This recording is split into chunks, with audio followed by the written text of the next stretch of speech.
Imagine a world where the sun barely rises, where oceans swallow men without mercy, and where survival itself is a daily war. From this brutal world emerged a people who would shake the foundations of kingdoms, rewrite the borders of Europe, and haunt the memories of entire civilizations. They were not monsters. They were not myths. They were Vikings, raiders, warriors, traders, explorers, kings, and this is their real story. Long before the first monastery burned, before the first longship crept out of the mist, the north was silent. No empires, no cities, just ice-scarred mountains, deep forests and fjords that sliced the land like ancient wounds. Here the people of the north lived in scattered villages, fighting the cold, wrestling with the land, and praying to gods carved from fear and thunder.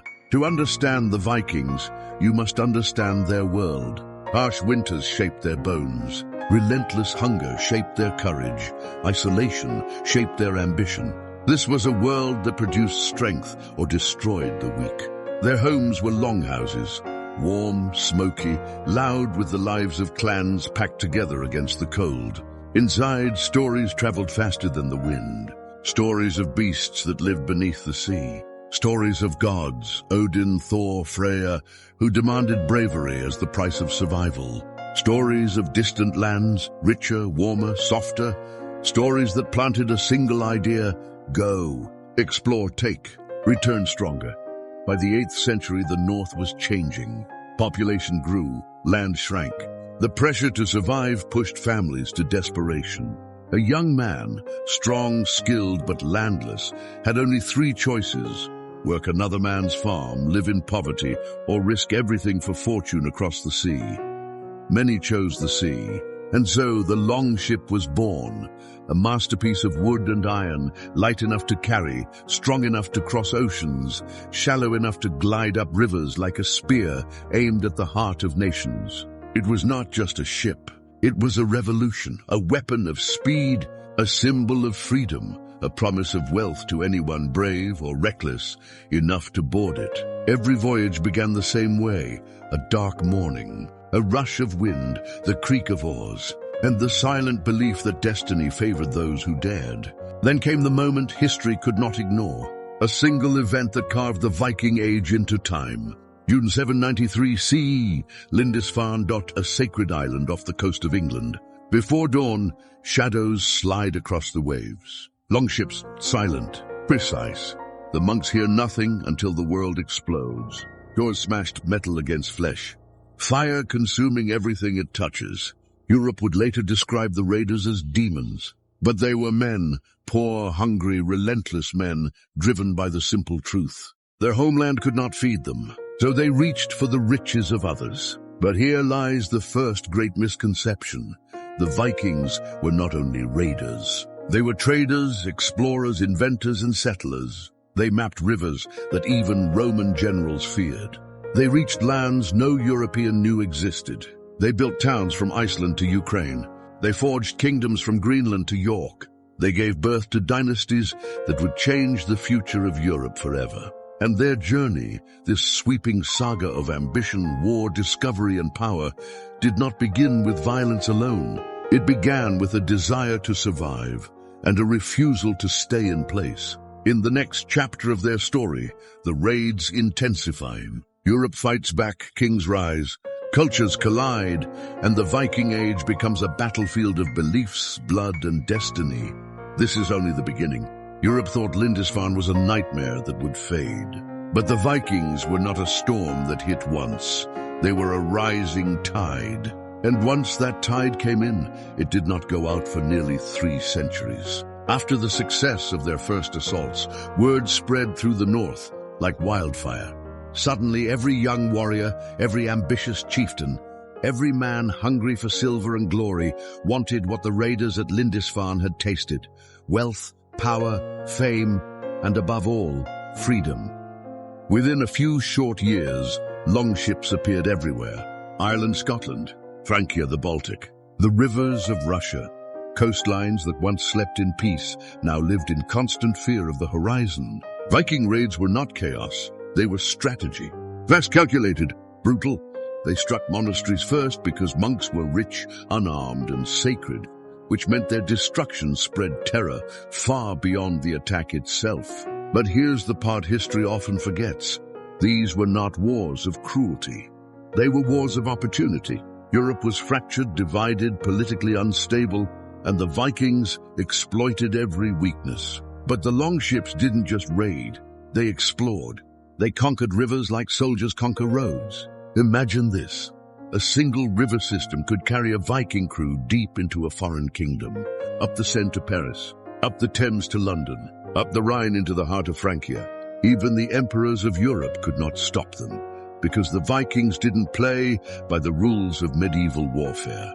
They invented something new, hit-and-fade warfare. Before armies could gather, the Vikings were gone. Before kings could respond, the ships had vanished. Before scouts returned, entire towns were already burning. It wasn't just strength that made them terrifying, it was unpredictability. One minute they were fishermen, the next they were an army. But make no mistake, Viking society was not lawless. Their lives were governed by honor, a code stronger than any written law. A man's name was his legacy.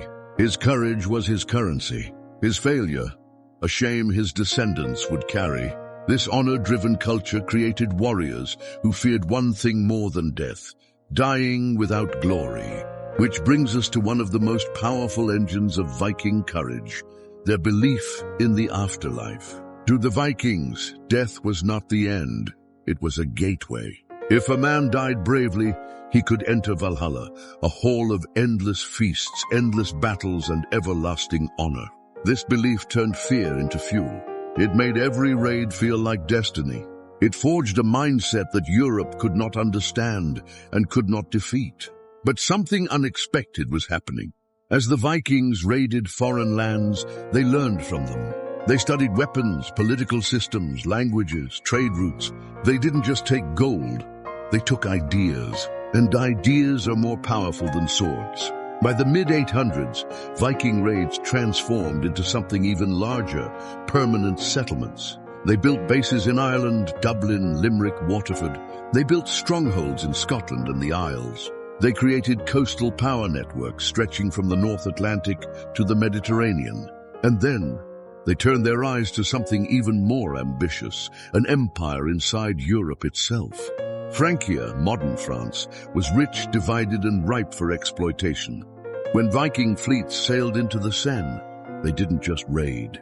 They demanded tribute, silver, in exchange for peace. But peace never lasted long, because every bag of silver attracted more longships, more warriors, more leaders hungry for their own piece of the wealth. This led to one of the most dramatic confrontations of the era, the Siege of Paris, 845. A massive fleet led by Ragnar, whether a single man or a legendary composite of leaders, surged toward the heart of Francia. The Franks panicked, the king fled, and the Vikings seized the city's defenses with speed, so shocking the Franks paid a fortune just to make them leave. Europe realized something terrifying that day. The Vikings didn't fear kings, kings feared them.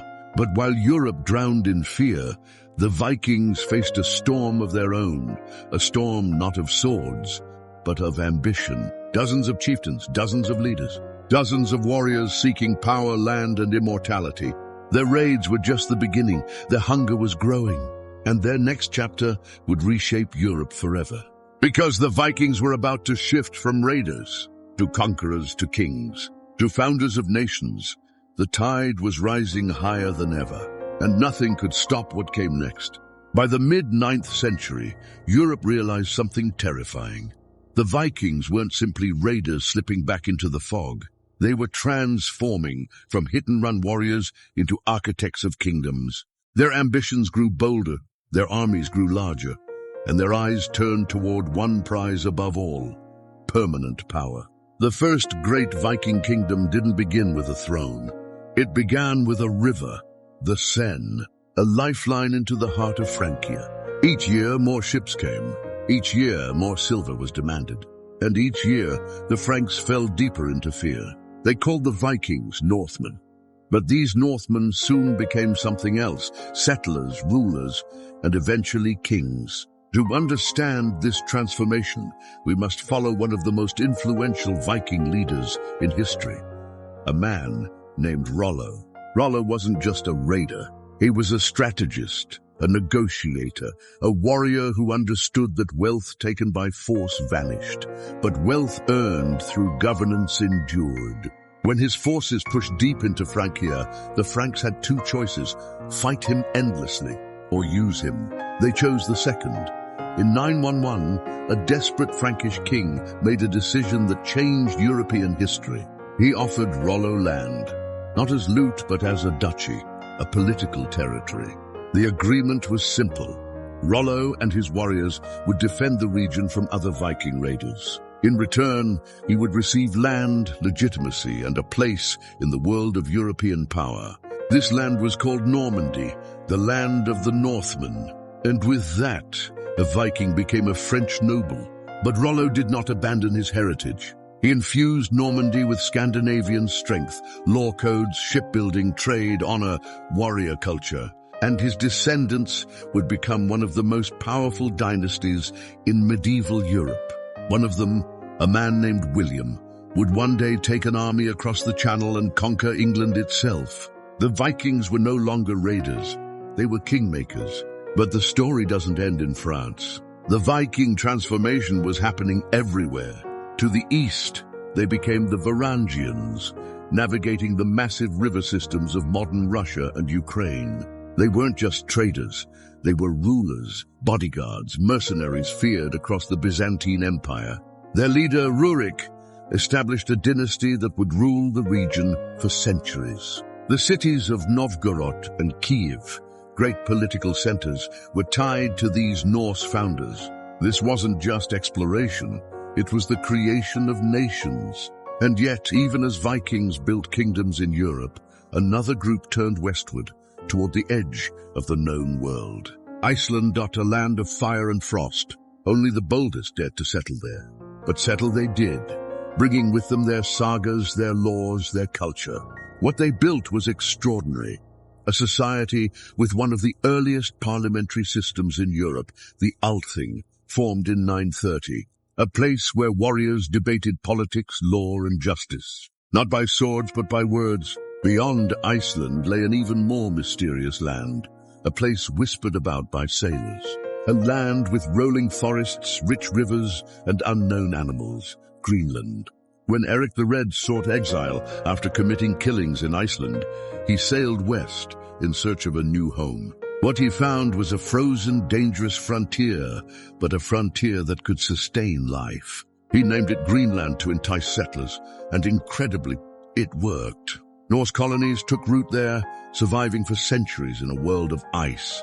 But the greatest Viking voyage was still ahead. Around the year 1000, Leif Erikson, son of Eric the Red, sailed further west than any European before him. What he discovered shocked him. A land with grapes, wild forests, and a climate far warmer than Greenland. A land they called Vinland. Long before Columbus, the Vikings had reached North America. And though their settlements did not last, the discovery proved one thing. No ocean was too wide for the longship, no horizon too distant, no frontier impossible. But even as their explorers touched new worlds, the Viking world at home was changing. Christianity spread into Scandinavia. Old gods clashed with the new faith. Chieftains battled for dominance. Kings rose and fell. For centuries, Viking society was a storm that created laws, legends, nations, and empires. And in the center of this transformation stood one region destined to become the heart of Viking power, England. Because the Vikings didn't just raid England, they conquered it. From the chaos of raids emerged the Danelaw, a huge Viking-controlled territory carved out of Anglo-Saxon lands. They ruled with discipline, trade, and military force. The Danish Vikings soon faced competition from their own Norse cousins. Norwegians entered the conflict, each wave of warriors eager for land, glory, and a crown. Amid the chaos, the English made one extraordinary advancement. They united. Wessex kings, Alfred's descendants, expanded their reach, forming a unified English kingdom. For the first time, England was becoming a single power. But this unity brought a new target on its back. The Vikings set their sights on something bigger than raids. They wanted England itself, and they would get it. In the early 11th century, the North Sea roared with armies once more, this time led by a man of rare intelligence, discipline, and might, Knut the Great. Knut wasn't just a warrior. He was a diplomat, a lawmaker, a ruler who understood the power of alliances. He conquered England through a series of brutal wars and political maneuvers, seizing the throne in 1016. What emerged under his rule was astonishing. A North Sea empire uniting Denmark, Norway, and England under one crown. For a brief moment, the Viking world reached its highest peak. Trade exploded, cities flourished. The English court blended Anglo-Saxon customs with Norse traditions. Knut stabilized currency, strengthened laws, and forged alliances with the greatest powers of Europe. He was not just a conqueror, he was a king of kings. But empires are fragile, and when Knut died in 1035, the North Sea Empire shattered. His sons fought, failed, and lost control. A vacuum formed, and into that vacuum stepped one of history's most famous events, 1066. The year that changed everything. Three great powers collided in a battle for England. Harold Godwinson of England, Harold Hardrada of Norway, and William of Normandy, a descendant of Viking settlers, now shaped by French culture and ambition. This wasn't just a battle for a crown. It was the final act of the Viking Age. Hardrada struck first, invading northern England with a massive force. He was one of the last true Viking warrior kings, fearless, towering, unmatched in his ferocity. At the Battle of Stamford Bridge, he fought with legendary courage. But he fell, his army shattered. The Viking dream of conquering England died with him. But before England could breathe, another storm arrived. William of Normandy landed on the southern coast. Harold marched his exhausted army south, and at the Battle of Hastings, the world changed forever. England fell to a king who carried Viking blood, but fought under a Norman banner. With this conquest, the Viking Age in England came to an end, not with defeat, but with transformation. A new hybrid world was born, Anglo-Norman, shaped by Norse ancestors and French rulers. Yet even as England changed, the Viking spirit lived on, in law, in language, in bloodlines, in legacy. But the story of the Viking world is not just about kings and battles. It's about a culture shaped by beliefs older than kingdoms, older than Christianity, older than recorded history. To understand the Vikings, you must understand their gods. Not as myths in storybooks, but as the living forces that shaped every decision, every raid, every battle, every breath. The Viking world was not ruled by men. It was ruled by fate and by the gods who wove it. Before the cross spread across Scandinavia, the north was a world of ancient fire and primordial ice, a world where creation itself began with conflict. In the Viking mind, existence was a battlefield, and that belief forged a warrior culture unlike any other. At the heart of their mythology was a cosmic tree, Yggdrasil, the axis of all worlds. Its roots dug into realms of ice and giants, its branches reached into heavens of gods and heroes. This was the map of the Norse universe, 9 worlds connected by struggle, destiny, and forces mortals could barely comprehend. And at the highest realm, in the golden halls of Asgard, sat the gods. Odin, the Allfather, god of wisdom, war, poetry, and death. He did not seek power for comfort. He sought it for knowledge. He sacrificed his own eye to understand the secrets of the cosmos. He hung himself on the tree of the world for 9 days to gain the wisdom of runes. To the Vikings, Odin was the storm before battle, the whisper of destiny, the presence that turned a mortal death into a heroic fate. Then there was Thor, protector of mankind, a force of thunder, the hammer-wielding guardian of order against chaos. Thor symbolized strength, reliability, the fight against encroaching darkness. Farmers wore his sacred hammer, Mjolnir, as a charm for protection. Warriors carved its shape into weapons and ships. Merchants carried it for luck on stormy seas. Thor was not just a god, he was a companion. And in the shadows lurked Loki, a shapeshifter, trickster, unpredictable force that could bring either salvation or ruin. His presence reminded the Vikings that fate was never safe, never stable, never guaranteed. Life was struggle, life was change. Life was the tension between chaos and order. These gods shaped more than faith, they shaped identity. A Viking didn't fear death. He feared dying without honor. To die bravely was to earn a place in Valhalla, the hall of slain warriors, where heroes feasted and trained for the final battle at the end of time. This belief didn't make them reckless. It made them unstoppable. Every raid was a test. Every voyage was a journey toward fate. Every battle was a doorway to eternity. Yet the spiritual world of the Vikings wasn't only about gods. It was also about magic. Zida, the art of seeing the unseen. Prophecy, transformation, the bending of destiny. Women known as Valur, mystic seeresses, held immense spiritual power. They traveled between settlements, telling fortunes, reading omens, and guiding leaders. In a world of storms and steel, magic was a tool of survival. But the Viking belief system held a dark truth. Even the gods would one day fall. The end of all things, Ragnarok, was inevitable. A final war where gods, giants, monsters, and men would meet in battle. Odin versus Fenrir, Thor versus Jormungandr. The world consumed in fire, drowned in oceans, then reborn anew. The Vikings lived under the shadow of Ragnarok. It taught them one message: nothing lasts. Not kingdoms, not kings, not even gods. This belief carved a culture that respected bravery above victory, loyalty above life, memory above mortality. But as the Viking Age unfolded, another belief began spreading: Christianity. Missionaries crossed the seas. Kings sought alliances with Christian rulers. Trade brought new ideas. Old gods faced new symbols. The hammer faced the cross. For years, Scandinavia lived between two worlds, tradition and transformation. Sometimes the transition was peaceful, sometimes it was violent. But slowly, inevitably, the old faith gave way.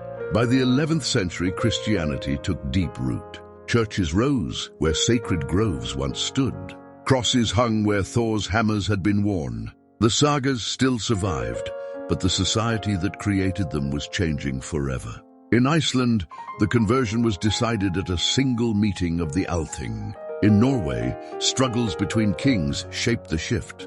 In Denmark, political strategy drove the transformation. Yet even as Christianity spread, the soul of the North remained influenced by its old gods: courage, honor, endurance, resilience. These values lived on long after the temples were gone. And so the Viking world stood at a crossroads, a warrior culture forged by ancient gods, facing a new world of kings, priests, and written laws. The old beliefs faded, but their spirit did not die. It lived in their descendants, in their stories, in the lands they shaped, in the kingdoms they forged, in the languages of the North Atlantic. But while belief was shifting, another transformation was happening, one that struck at the heart of Viking society: the rise of centralized kingdoms across Scandinavia. New rulers, new laws, new ways of war, new visions of power. The age of raiders was ending, and the age of kings had begun. They conquered kingdoms. They reshaped Europe. They carved their legends into the bones of history. But even the strongest storm eventually breaks, and the Vikings were no exception. This is the story of how the most feared warriors on earth finally met the one enemy they could never defeat. For 3 centuries, the Vikings thrived, not because they were born warriors, but because they adapted faster than anyone else. As the world changed, they changed with it. From raiders to rulers, from wanderers to kings, from outsiders to the very architects of medieval Europe. But behind the glory, something else was happening. Something silent, something unstoppable. The world the Vikings once dominated was beginning to slip away. Christianity swept across Europe like wildfire, not through swords, but through politics, pressure, and promises. Where the Vikings once burned churches, now their sons were being baptized in them. Kings embraced the new faith to gain alliances, wealth, legitimacy. But with each conversion, one piece of the old Viking world died. The gods of ice and thunder were replaced by a single cross. The old rituals faded, the old chants fell silent, and the stories told around the hearth began to vanish into smoke. When the Viking Age began, Europe was a fractured puzzle, kingdoms small, armies weak, borders loose. But by the 10th century, everything changed. England unified under stronger kings. France grew more centralized. Christian knights became organized, armored, unstoppable. The longships that once glided up rivers, unchallenged, now faced trained armies waiting for them on the banks. Fortified stone castles, impossible to burn, blocked their advance. It wasn't that the Vikings grew weaker, it's that their enemies finally learned how to stop them. For generations, Viking raids brought wealth home. Silver, weapons, slaves, treasure. But success carried a hidden cost. Norse society grew dependent on raids. When Europe strengthened its defenses, the treasure dried up. Suddenly, the same families who once thrived found themselves struggling again. Tension grew, kings fought rivals, clans clashed. The unity that once made the Vikings powerful fractured from within. By the late 900s, a dramatic shift occurred. Vikings didn't just raid foreign lands, they settled them. They built trading towns, forged alliances, married into royal families. They didn't disappear, they transformed. In England, they became Anglo-Scandinavians. In Ireland, Norse Gaels. In Normandy, they became Normans, the future rulers of England, Sicily, Jerusalem. The Viking bloodlines spread everywhere, but the Viking identity began to dissolve. The Viking Age didn't fade quietly. It ended with one final roar, one last gamble by a king who refused to let the old ways die. Harald Hardrada, the last great Viking, a man forged in war, feared from Norway to Byzantium. In 1066, he invaded England to seize a crown he believed destiny owed him. At Stamford Bridge, he faced the English king Harold Godwinson. The battle was brutal, a storm of steel and fire. But the world had changed, and Hardrada had not.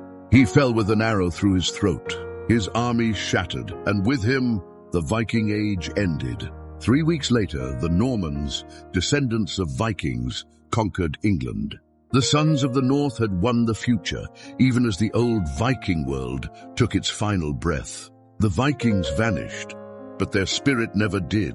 Their languages shaped nations, their ships changed naval history.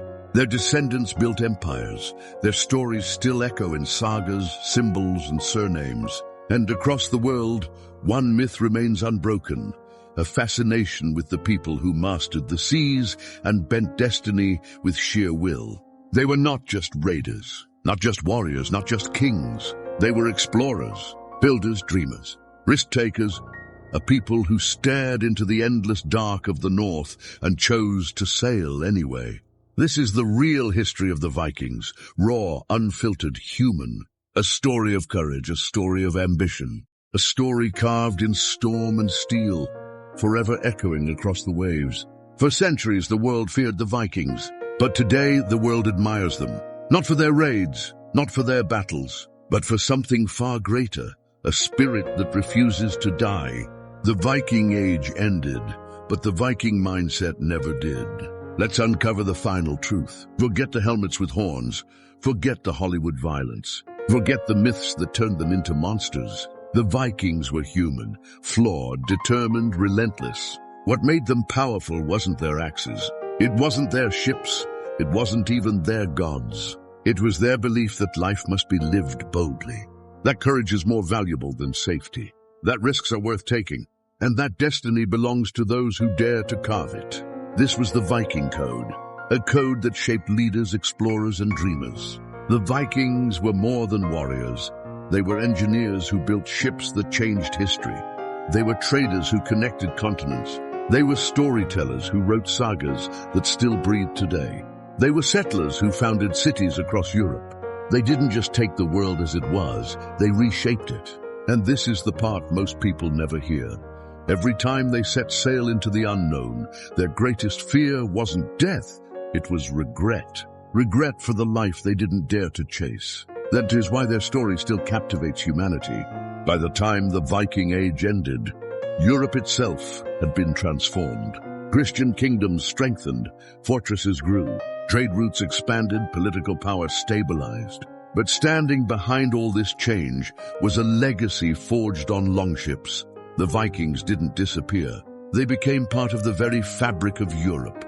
Its kings, its warriors, its explorers, its conquerors. Their descendants ruled England. They founded Normandy. They launched the Crusades. They shaped the future. The Viking name faded, but their influence became unstoppable. Today, the fingerprints of the Viking Age are everywhere. In language, words like sky, knife, window, law, anger, call, take, give. In culture, traditions of adventure, exploration, democracy. In science, navigational skills that inspired future sailors from Columbus to the explorers of the Arctic. In leadership, a mindset built on confidence and courage. Their legacy is not destruction, it is evolution. At the end of every Viking saga, one lesson repeats. A person lives as long as their name is spoken. And thousands of years later, we are still speaking their names. Ragnar, Lagertha pot Harald Hardrada, Leif Erikson, Freydis Rollo, Eric the Red. The world remembers them because they lived without fear. And that is the true secret of the Viking Age. It was never about conquering the world. It was about conquering yourself. From frozen fjords to burning kingdoms, from quiet farms to vast oceans, from the ashes of raids to the rise of empires, the Vikings left behind a story that refuses to sink. They were warriors, yes, but they were also dreamers, builders, explorers, leaders, and their legacy still echoes across every wind that touches the North Sea. The Viking Age is over, but the Viking spirit is eternal. If you enjoyed this journey through history, don't leave without answering this question. What do you admire most about the Vikings? Their bravery, their exploration, or their unstoppable will? Comment your answer below and let's continue the story together. And before you go, hit that subscribe button. Join the tribe, join the journey, because more legends, more history, and more forgotten worlds are coming every week. Subscribe now and sail with us into the next epic story.